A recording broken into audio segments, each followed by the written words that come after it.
یہ پوچھ رہی ہے کہ کیا ہم جو اپنے آرگنز اس دور میں ڈونیٹ کر سکتے ہیں دوسروں کو، کڈنی اور اس طرح سے، تو کیا یہ جائز ہے یا یہ حرام ہے، اور حرام ہے تو کیوں ہے؟ تو میں نے گزارش کی کہ میں ان کے سوال سے فائدہ اٹھاتے ہوئے پہلے تو یہ تبصرہ کرنا چاہتا ہوں کہ اپنی طرف سے کسی شخص کو کسی چیز کو حرام قرار دینے کا کوئی حق ہی نہیں ہے۔ خدا تعالیٰ اس کو سورہ انعام میں بہت زیادہ شدت کے ساتھ اس کی مذمت کرتے ہیں۔ دین صرف خدا دے سکتا ہے، اور خدا کے پیغمبر اس دین کے پیش کرنے والے ہیں، باقی سب لوگ اس کے خادم ہیں، اس کو سمجھنے والے ہیں، اس کو واضح کرنے والے ہیں۔ کسی کو اگر یہ بات سمجھ میں آئی ہے کہ آرگنز کی ڈونیشن ٹھیک نہیں ہے، اس کو اپنے دلائل پیش کرنے چاہیے، اس لیے کہ کوئی اب ہمارے درمیان پیغمبر نہیں ہے، اب ہم ادنا امتی ہیں کہ جو ان دینی دلائل کی روشنی میں بات بیان کریں گے۔ حقیقت یہ ہے کہ اس زمانے میں، جس زمانے میں قرآن نازل ہو رہا تھا، اس زمانے میں آرگن ڈونیشنز کا کوئی سوال ہی پیدا نہیں ہوتا تھا،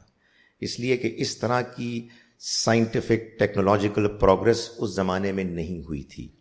چنانچہ یہ ان معاملات میں سے ایک معاملہ ہے کہ جس کے بارے میں اجتہاد ہوگا۔ اجتہاد ہوتا ہی ان موقعوں پر ہے کہ جن موقعوں پر آپ کے سامنے کوئی ایسی نئی ڈیولپمنٹ آ جاتی ہے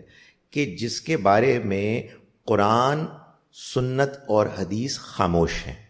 چنانچہ علماء اس کے بارے میں اپنی انڈرسٹینڈنگ کی بنیاد پر یہ طے کرتے ہیں کہ قرآن و سنت و حدیث کی روشنی میں جو ہم کو دین ملا ہے،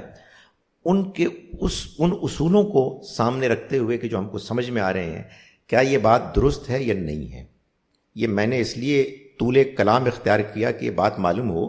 کہ یہ اتنا لمبا پروسیس ہے، اس میں اگر میں کوئی نتیجہ نکالتا ہوں، یہ میری اوپینین ہے اور مجھے بڑے ہمبل طریقے سے وہ اوپینین پیش کرنی چاہیے۔ چنانچہ انڈرسٹینڈبلی جب اس بات کا امکان پیدا ہو گیا کہ آپ کسی کو اپنا خون دے سکتے ہیں، اپنی کڈنی دے سکتے ہیں، اور اعلی حاضر القیاس دوسری چیزوں کو ڈونیٹ کر سکتے ہیں، تو کیا یہ آپ کے لیے جائز ہے یا ناجائز؟ تو علماء کے دو طبقے بن گئے، بعض نے اس کو جائز قرار دیا، بعض نے اس کو ناجائز قرار دیا۔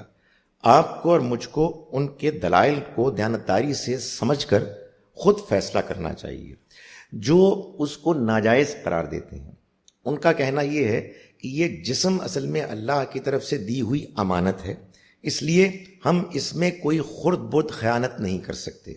ان کی دوسری دلیل یہ ہے کہ وہ یہ کہتے ہیں کہ مرنے کے بعد انسانی باڈی کی ایک حرمت، ایک اس کی سینکٹی ہے، آپ کو نماز جنازہ پڑھنی ہوتی ہے اور آپ کو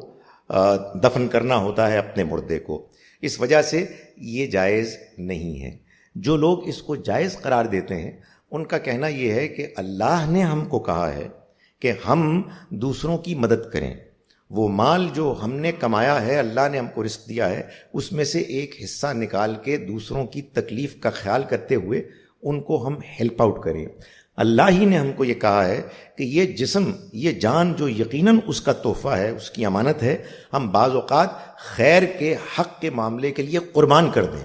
اس وجہ سے اس میں کوئی حرج نہیں ہے، جب اللہ کی راہ میں آپ مال خرچ کر سکتے ہیں تو اپنے جسم کا کوئی ایک حصہ اگر ایسے دے دیں کہ جس کے نتیجے میں آپ کی جان نہیں جا رہی، تو یہ نہ صرف یہ کہ جائز ہے بلکہ پسندیدہ ہے۔ اب آپ دونوں کے دلائل کو سامنے رکھ کے جس کو صحیح سمجھیں اس کو مان لیں، لیکن خدا را کسی چیز کو حرام حلال نہ قرار دیں جب تک کہ وہ کلیئرلی خود قرآن مجید میں بیان نہ ہو۔